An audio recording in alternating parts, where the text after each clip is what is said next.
বাইরে তখনও ঘুটঘুটে অন্ধকার। দূরে মরুভূমির শেষ সীমানায় সুহে সাদিকের রূপালী আলোক রেখা একটু একটু করে ফুটতে শুরু করেছে। আলী চুপচাপ বসে আছে, আর সামনে সেই রহস্যময় লোকটি। লোকটা একবার দীর্ঘ শ্বাস ফেলে বলল, আমার গল্পটা সেখান থেকেই শুরু, যেখানে আমার জীবনের সব কিছু ওলট পালট হয়ে গেছে। মানুষ নানান রকম পশু পাখি পোষে, কেউ কুকুর, কেউ বেড়াল, কেউ ঘোড়া, কেউ আবার পাখি। আর আমি পুষতাম শিয়াল। শিয়াল? হ্যাঁ, মরুভূমির শিয়াল। একবার মরুদ্যানে ঘুরতে গিয়ে মরুঝড়ের কবলে পড়ি। ভীষণ সে ঝড়। মরুদ্যানের গাছপালার আড়ালে লুকিয়ে কোনোভাবে জীবন রক্ষা করি। ঝড় শেষ হলে ফেরার পথে মরুভূমিতে খুঁজে পাই একটি শিয়ালের বাচ্চা। বাচ্চাটা এতটাই দুর্বল ছিল যে নড়তে পারছিল না, কেবল কুই কুই শব্দ করছিল। আমি তাকে বাড়িতে নিয়ে আসি। তারপর থেকে সে আর আমি অবিচ্ছেদ্য বন্ধু হয়ে যাই। খুব মায়াময় চেহারা আর ডাগর ডাগর আঁখি শিয়াল ছানাটির। বড় হতে হতে একটি সঙ্গী জুটে গেল তার। ওরা শুধু পোষা প্রাণী ছিল না, ওরা ছিল আমার বন্ধু, আমার প্রহরী। আমি যেখানে যেতাম ওরাও আমার সঙ্গে সঙ্গে যেত। খুব দ্রুত ছুটতে পারত, আর বিপদ আসার আগেই টের পেত। একদিন বন্ধুদের সঙ্গে তীর ছোড়া আর ঘোড় সাওয়ারি করে ফিরছিলাম। তখন সন্ধ্যা নেমে এসেছে, চারদিক নির্জন। হঠাৎ দেখি আমার শিয়ালগুলো অস্থির হয়ে উঠেছে। কেন? কি হয়েছে? আমি দূরে তাকিয়ে দেখি একজন মানুষ প্রাণপণে দৌড়াচ্ছে, আর তার পেছনে পেছনে একদল নেকড়ে ছুটছে। আমিও সেদিকেই ঘোড়া ছোটালাম। কিছুটা কাছে গিয়ে বুঝলাম সে একজন নারী, আপাদমস্তক কালো কাপড়ে আবৃত। দৌড়াতে দৌড়াতে প্রায় লুটিয়ে পড়ছে সে। তারপর তারপর কি হলো? আমি দেরি করিনি, ঘোড়া ছুটিয়ে দিলাম সোজা নেকড়েদের দিকে। ঝাঁপিয়ে পড়লাম তীব্র হুঙ্কার আর সাহসে। তীর ছুড়লাম, চিৎকার করলাম। আমার শিয়ালগুলো চিৎকার চেঁচামেচি আর ছোটাছুটি করে ওদেরকে বিভ্রান্ত করার চেষ্টা করলো। শেষ পর্যন্ত নেকড়েগুলো পালিয়ে গেল, কিন্তু ততক্ষণে আমিও কিছুটা আহত হয়ে গেছি। মেয়েটি ভীষণ ভয় পেয়েছে। আমি মেয়েটিকে ঘোড়ার পিঠে বসিয়ে নিরাপদে তার বাড়ি পৌঁছে দিলাম। পথে যেতে যেতে সে কোনো কথা বলেনি? না, নিজের পরিচয়ও দেয়নি। কিন্তু তার বাড়ির ফটকের সামনে গিয়ে সে যখন বলল এসে গেছি, আমি বিস্মিত হয়ে গেলাম।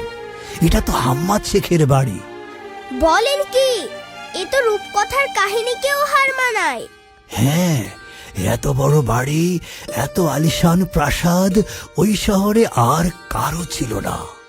সে আমাকে ভেতরে নিয়ে ঢুকতেই চারিদিকে হইচই পড়ে গেল। পরিবারের লোকজন আর দাস দাসীর উৎকণ্ঠিত চাহনির জবাবে সে শুধু একটা কথাই বলল, লোকটা আমার জীবন বাঁচিয়েছে। এই কথা বলে সে অন্দরমহলে চলে গেল। মহলের লোকজন এবার আমাকে নিয়ে ব্যস্ত হয়ে পড়ল। আমার সেবা শুশ্রূষা করল, মেহমানদারিও করল। হাম্মাদ শেখ নিজ হাতে আমাকে বকশিশ দিলেন। বিদায়ের সময় ভালো করে জেনে রাখতেন আমার নাম পরিচয়। লোকটা কিছুক্ষণ চুপ করে থাকল, তারপর ঠোঁটে হালকা হাসি টেনে বলল, তার কয়েকদিন পর এমন কিছু ঘটল যা আমি স্বপ্নেও ভাবিনি। কি কি হয়েছে তারপরে? হাম্মাদ শেখের বাড়ি থেকে আমার জন্য বিয়ের পয়গাম এলো। সত্যি? হ্যাঁ, বিয়ের পয়গাম। আমাদের বাড়িতে আনন্দের বন্যা বয়ে গেল। সবাই খুশিতে আত্মহারা। এই যে আংটিটা দেখছো, এটাই সেই আংটি, আমার বাগদানের আংটি। হাম্মাদ শেখ আমাদের বাড়িতে এসে নিজ হাতে আমাকে এটি পরিয়ে দিয়েছেন। আর আমার আম্মাজান হাম্মাদ শেখের বাড়িতে গিয়ে সুরাইয়ার আঙুলে পরিয়ে দিয়েছিলেন সেই আংটিটি। যেটি আমরা বাগদাদের বাজার থেকে কিনেছিলাম বহু বাস বিচার করে। মেয়েটির নাম বুঝি সুরাইয়া? আলীর চোখে খুশির ঝিলিক। লোকটা এবার একটু হাসল। তারপর নির্ধারিত হলো বিয়ের দিন। লোকটার কণ্ঠ ধীরে ধীরে ভারী হয়ে উঠল। আসরের নামাজের পরে মসজিদে আমাদের বিয়ে পড়ানো হলো। সব কিছু ঠিকঠাক, আনন্দ, হাসি, দোয়া সবই ছিল। কিন্তু কিন্তু কিন্তু কি? মাগরিবের সময় আমরা কনের বাড়িতে যাব। ঠিক তখনই খবর এলো মেয়েটি নিখোঁজ, হঠাৎ করে উধাও হয়ে গেছে। সেদিনই আমার জীবনে অন্ধকার নেমে আসে। তারপর আমি আর স্থির থাকতে পারিনি।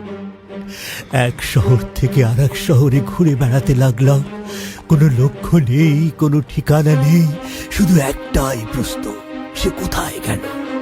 সে কি অন্য কাউকে পছন্দ করত, তার সাথে পালিয়ে গিয়েছে? কিন্তু বিয়েটা সুরাইয়ার আগ্রহী হয়েছে এমনটাই তো জেনেছি।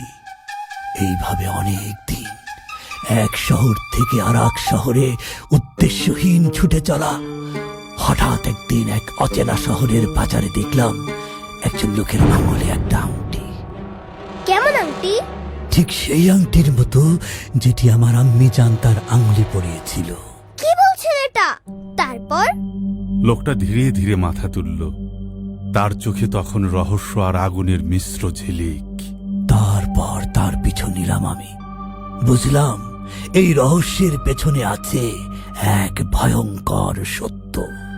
কি সেই ভয়ঙ্কর সত্য? তা কি তোমরা জানতে চাও? জানতে চাইলে আগামী পর্বের জন্য অপেক্ষা করো। চশমা জাদুর, চশমা জাদুর, চশমা জাদুর চশমা।